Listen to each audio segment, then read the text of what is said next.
All right, get ready because today we're taking a deep dive into something I guarantee you never thought we'd cover: padlocks. You might be surprised just how much there is to learn about such a simple lock. Really? Oh yeah, especially one as cleverly designed as the ABUS 8345. The 8345, I'll be honest, before researching for this, a padlock was just a padlock to me. Right. But we've got locksmith reviews, tech specs, even exploded diagrams to break down like, this is serious padlock stuff. It is, and I think you'll be impressed by what we find. This isn't some run-of-the-mill lock. The 8345 is known by locksmiths for its versatility and how tough it is. One locksmith even called it, and I quote, the ultimate all-rounder. Is that like really a thing? One padlock for every situation. Well, this locksmith says the 8345 works just as well for homes and businesses as it does for heavy-duty industrial uses. Maybe the technical specs in this 52460 ngca.pdf source can tell us why. Okay, well, hit me with the important stuff. Well, first off, the body of the 8345 is solid brass. Fancy. Yeah, and besides looking good, brass is great because it's so corrosion resistant. Then you got the shackle, which is hardened steel. We'll get into why that's important later.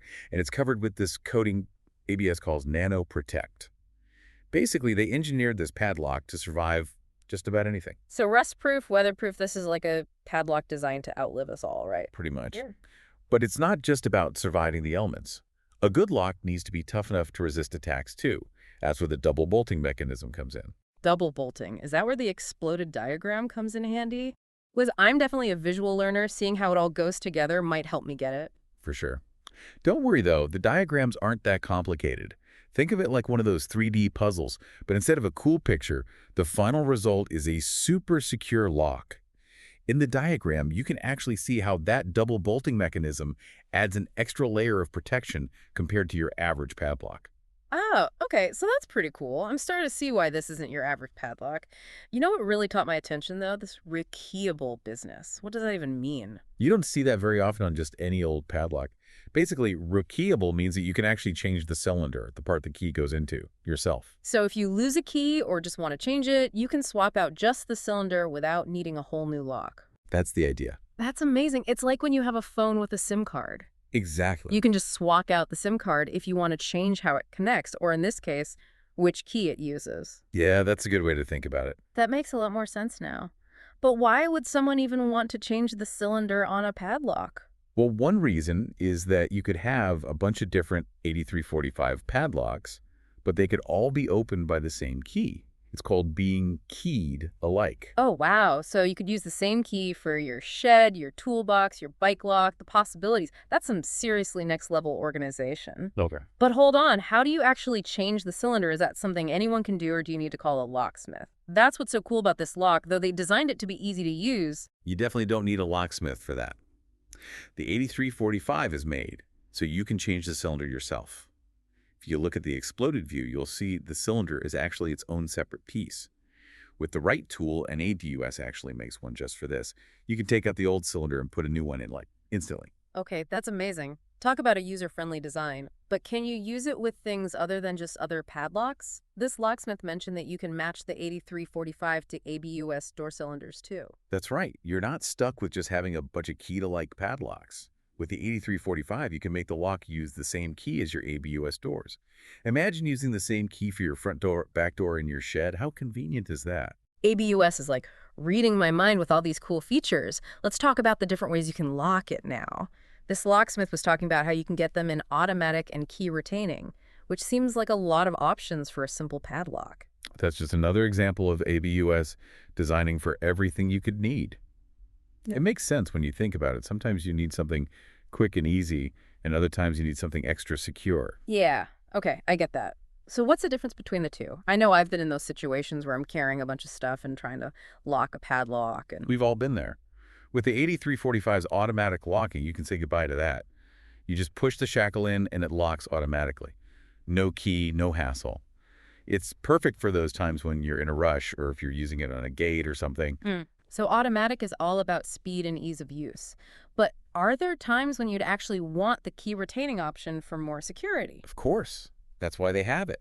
With the key retaining option, you need the key to lock and unlock it. It adds that extra layer of security for anything you really don't want anyone messing with. Makes sense.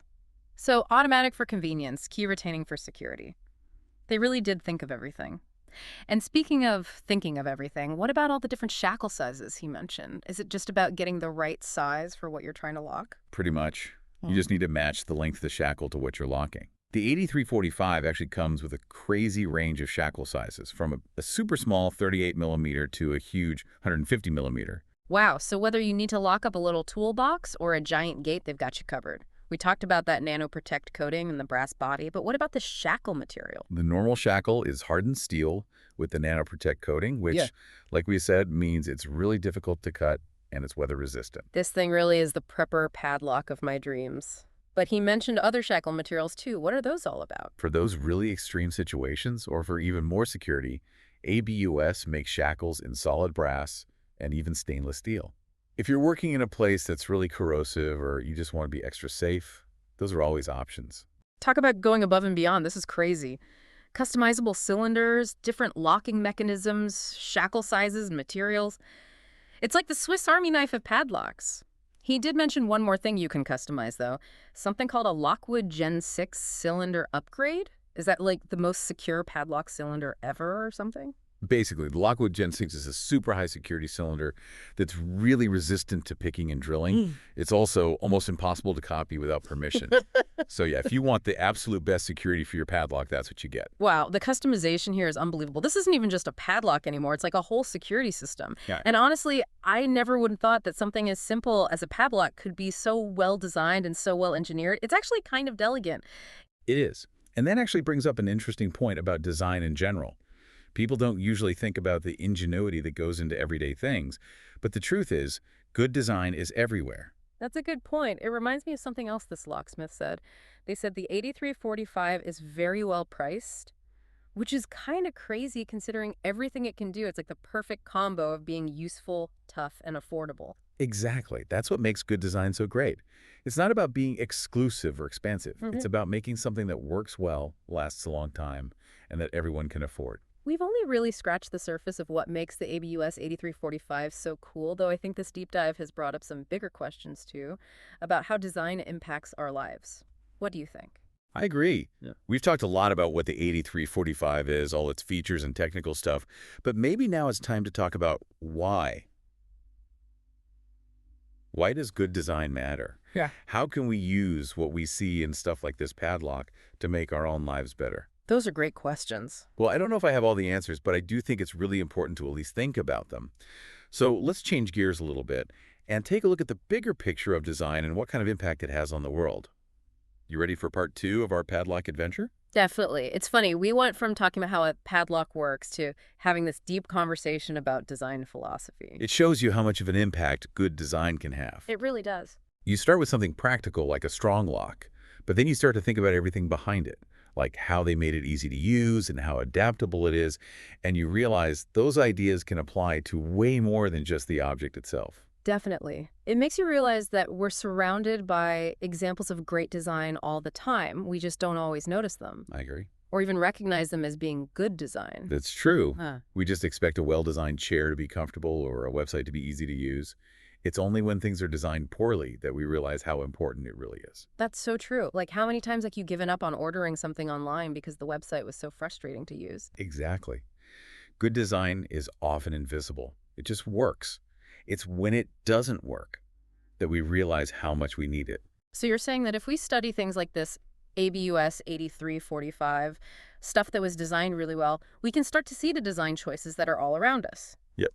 And that helps us become smarter shoppers, make better choices, and be more appreciative of the thought and effort that goes into making products that actually make our lives better. I like that, becoming more aware, because it's not just about what we buy. It's Wow. about the way we design our spaces, the systems we use, even how we plan our time. For sure. You can apply those ideas of modularity, adaptability, and user-friendliness to pretty much any part of your life. Oh, okay. Let's say you want to make your mornings less hectic. Make a modular system for breakfast or picking out your clothes. Or maybe you need to get your digital life more organized. Create a folder structure that makes sense and is easy to change around when you need to. Those are actually really good ideas. Now I'm starting to think like a designer. Okay, before we get too off track here, I did want to ask one last thing about this padlock. We've talked about its features and its design philosophy, but what does a padlock even represent, really? That's an interesting question. What does a padlock represent? At the most basic level, it's about safety and security, the need to protect our stuff, our homes, and ourselves, of course. True. But the ABUS 8345, with how customizable and adaptable it is, I feel like it's more than just that, don't you think? I think you're right. In a way, it shows how our relationship with security is changing. It's not just about making things impossible to break into. It's about coming up with smart, well-designed solutions that are both secure and flexible. It's about realizing that we all have different needs that are constantly changing. Wow. That's actually really insightful. It's like the 8345 is a symbol of how we can deal with challenges in a world where things change so fast by being strong and adaptable and just a little bit clever. I like that.